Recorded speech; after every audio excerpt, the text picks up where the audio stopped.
ভারতবর্ষের পশ্চিমবঙ্গ রাজ্যের পূর্ব মেদিনীপুর জেলার অন্তর্গত সমুদ্রনগরী দীঘা শহরে প্রায় 23 একর জমির উপর তৈরি করা হয়েছে ভগবান প্রভু জগন্নাথ দেবের এই বিখ্যাত মন্দির। এই মন্দির রাজস্থানের গোলাপি রঙের বেলে পাথর দিয়ে তৈরি করা হয়েছে। মন্দিরটি রাজস্থানের দক্ষ কারিগররা তৈরি করেছেন।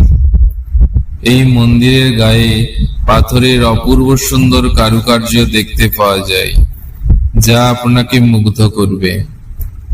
পুরীর প্রভু জগন্নাথ দেবের মন্দিরের আদলে এই মন্দিরটি তৈরি করা হয়েছে।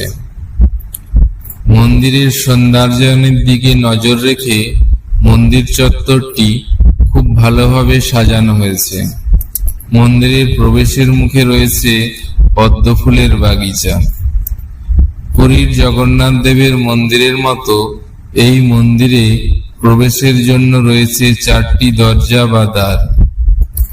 সিংহদ্বার, ঠিক বিপরীতে ব্যাঘ্রদ্বার, উত্তরে হস্তিদ্বার আর দক্ষিণে রয়েছে অশ্বদ্বার। মন্দিরের প্রধান দ্বার দিয়ে ভেতরে প্রবেশ করলেই প্রথমে পড়বে 3টি দীপস্তম্ভ।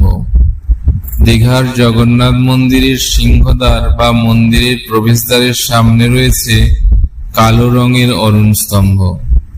এই স্তম্ভ কালো পাথরে তৈরি, 34 ফুট লম্বা, 18 মুখী অরুণ স্তম্ভ।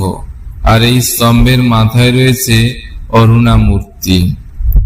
অরুণ স্তম্ভের সামনে সিংহদ্বারে ঢুকলেই পুরীর মতোই সোজাসুজি রয়েছে প্রভু জগন্নাথ দেব, বলভদ্র দেব এবং সুভদ্রা দেবীর অপরূপ বিগ্রহ।